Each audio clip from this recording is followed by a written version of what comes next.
Buongiorno e buon risveglio dalla Corsica. Abbiamo un'alba alle nostre spalle e noi stiamo preparando la tenda per ripartire verso la costa occidentale, verso il Calvi.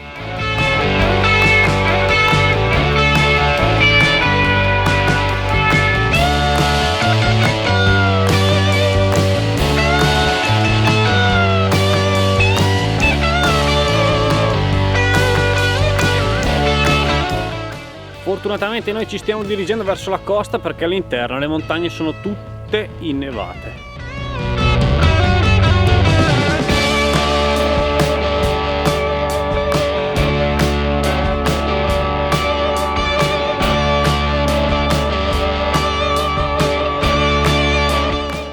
Prendere pioggia nel deserto non è cosa comune, ma noi siamo riusciti anche in questa impresa. E adesso stiamo attraversando appunto l'ultima parte del deserto de Agriates, però non è un vero e proprio deserto perché è pieno di piante, di vegetazione, di macchia mediterranea. Vedete, ci sono anche i corbezzoli che maturano in questa stagione, quindi si possono mangiare o fare le marmellate, non le mangiamo mai.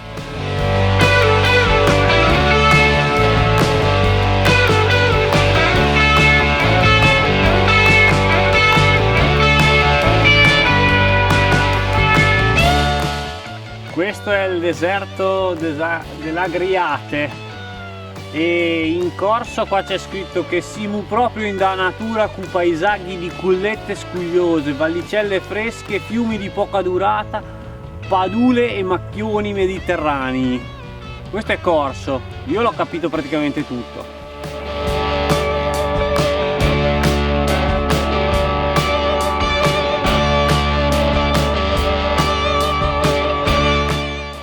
Questa alle mie spalle è Isola Rossa, il Rouge. Questa mattina ce la siamo presa un po' con calma, è quasi mezzogiorno già, abbiamo fatto poco più di 20 km, ma va bene così, il paesaggio come dice Vero sembra un dipinto, anche se si sta alzando questo venticello che ci preoccupa un po'.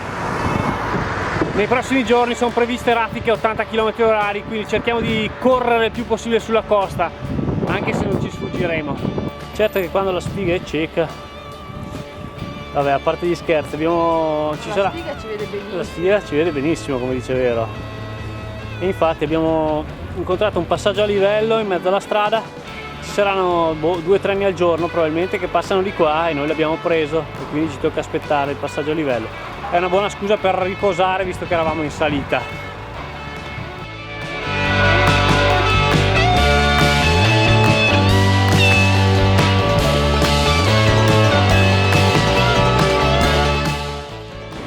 Ancora nell'Alta Corsica, precisamente a Isola Rossa, fondata da Pascal Paoli nel 1758 e poi è stata francesizzata come nome in Il Rouge, quindi è conosciuta con questo nome adesso.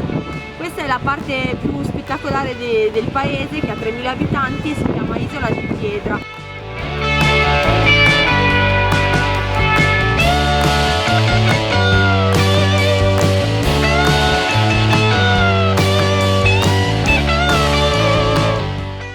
Arrivate dal Caiola, abbiamo trovato l'acqua, adesso andiamo a fare un giretto per il centro, anche se il cielo sta diventando molto minaccioso e il vento si è alzato e quindi forse fuggiremo.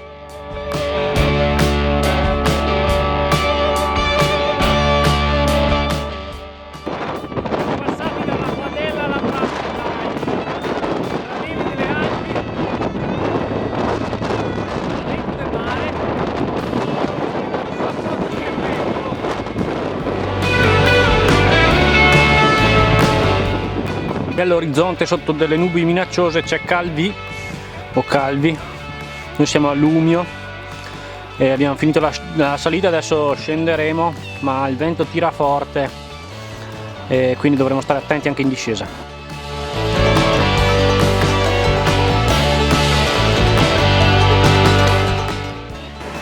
Ed eccoci arrivati a Calvi, che devo dire la verità non ricordavo così carina. Da qua a questo punto panoramica dalla spiaggia è davvero una bella cittadina fortificata, almeno il centro storico, poi il resto è molto più turistica.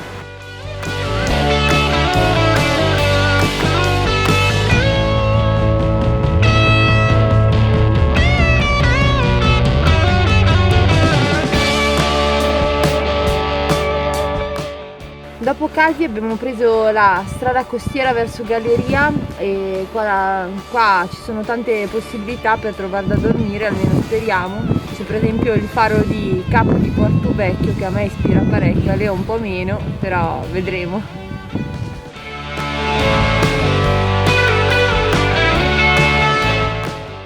Sembra che abbiamo trovato un buon posto abbastanza preparato, adesso